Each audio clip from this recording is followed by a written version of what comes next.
सांग माने आ गोटे फ्रेश वीडियो को आपण मानकु स्वागत। तो सांग माने आपण मानकु मो मोर YouTube channel Sumi Odia blogs को आपण मानकु स्वागत जणाउची। तो सांग माने आज अछि हमर जागर ऊपर ब्लॉग्स टी जल्दी जानिबा पई चाहू आमे कोठी जाउछो दीप जळाया पई आ केमती कोन सब हैला। तो आपण प्रथम रु लास्ट पर्यंत वीडियो देखिया पई चेष्टा करिवे। आ जदि मो वीडियो टी भल लागुची तो प्लीज लाइक करिवे आ सांग मन सहित शेयर करेंगे। हाँ जदि नुआ अच्छा तो प्लीज मो चैनल को सब्सक्राइब करने जमा भी भूलें। देन चलो अब स्टार्ट करवा। तो सांग मैंने आम आज जाऊँ जागर दीप जलाया कहीं जेहेतु जागर उपवास जागर न जलैले तो किसी तार मान ही न थाए। तो जो कहते कथार कहते जार मन जेते ता प्रभु सेड़े। तो जेते उपवास कर जहाँ कर जेते ये करना कहीं जदि मन में भक्ति ना तो किसी ना। तो दिनर एमतिका उपवास रे आमर कटिगला। देन तापर संध्यारे आम आसिलु लिंगराज मंदिर टिके दीप जलाया कहीं जेहेतु संध्या आसला। तो लिंगराज मंदिर देखी पारे बहुत सारा भिड़ होती। तो एमती ही एमती अच्छी। तो देखी पारे सांग मैंने किए किए आपण मैंने सब कौटी दीप जलाइले मत कमेंट रे निहाती जणेबे। आम तो आसचु आज लिंगराज मंदिर को। आज गोटे अनबिलीवेबल गोटे कथाटे होती। तो यहाँ मुझे ना लास्ट रे कहबी निश्चिंत। तो ठीक अच्छे सांग मैंने एबे चलो टिके भितर को जीवा। तो दीप भीप सब आम ए गाड़ीटा पार्किंग करके आसी चोरी भितर को। तो देखी पारे नायक मो झील को धरिक जाऊँगी। आबे आम आसी चोरी भितर को केते सारा गहली देखी पारे। देन आम आसिक पहुँची जाइए गोटे जगार। तो बसिक दीप जलाया तो देखी पारे बहुत लोक क्राउड कहीं जेहेतु जागर तो लोक गहली सबुठी। लिंगराज तो जगह ही नाला बसापी। देन आम आसिक एपटे पुष्करिणी साइड सेपटे ही बसी। तो देखिपे एमती ही अच्छी। देन आम आमर दीप लगे। तो देखिपे नायक बाबू दीप लगे आ दीप लगेबारे आम टे सीट बसिलु। तो दीप जेहेतु जलुची तो आसी हेबनी। तो से बसिक दीप जला जली चलला आमर। तो एमती ही थिला सांग माने आमर जागर। तो देखिपे मो झी तो सबू जाक दुष्ट होची।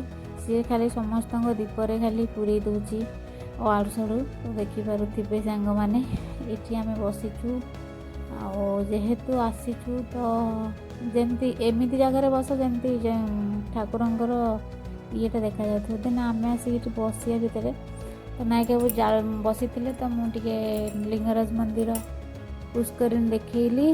देन तापर टिके बाबा मंदिर देखा। तो सांग मन देखी पारे एमती ही थिला आमर दीप जलाजली कार्यक्रम। कहीं जेहेतु आम जान दीप महादीप केतबेले उठिबो। तो से लगी आम कौन करूँ सीटी दीप जला देकी आसलु आम घर पाख शिव मंदिर को। तो आसिक आम रूम पाख शिव मंदिर पलि आसलु। पलि आसिक से आम दीप जला कार्यक्रम सारिकी महादीप देखिकी आम घर को आसलु। कहीं ना आम जब आसिलु हरी आम आसिलु 8:20। तो 8:30 महादीप उठी लिंगराज मंदिर रे। तो सहीटा बहुत गोटे आज गोटे अफसोस रहीगला। कहीं आम भावे के भाभी नु एत जल्दी महादीप उठियो बोली। तो जहाँ भी अच्छी भगवान जहाँ भी इच्छा थिला तो से ही है। तो सांग मैंने देखी पारे आम ए जाऊँ आम रूम पाख शिव मंदिर को। तो एमती ही थिला आमर।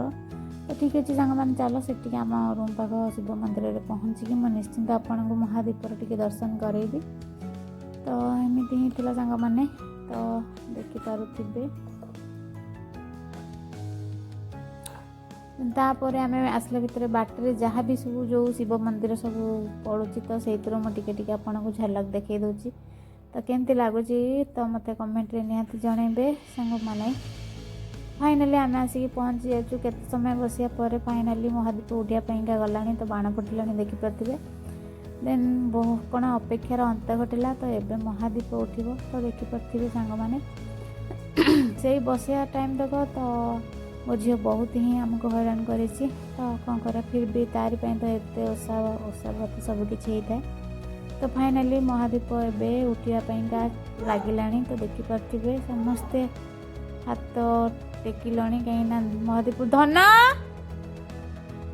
तो यही देखिपे तो महादीप उठला। तो सांग मैंने ठीक अच्छे आम जागर एमती सब स्टार्टिंग रू एंडिंग पर्यंत मुझे आपको देखली। तो सांग मैंने जदि मो वीडियो आपण मानक भल लगी तो प्लीज़ गोटे लाइक करेंगे, सांग मान सहित शेयर करेंगे। आ गोटे फ्रेश वीडियो निश्चिंत देखा।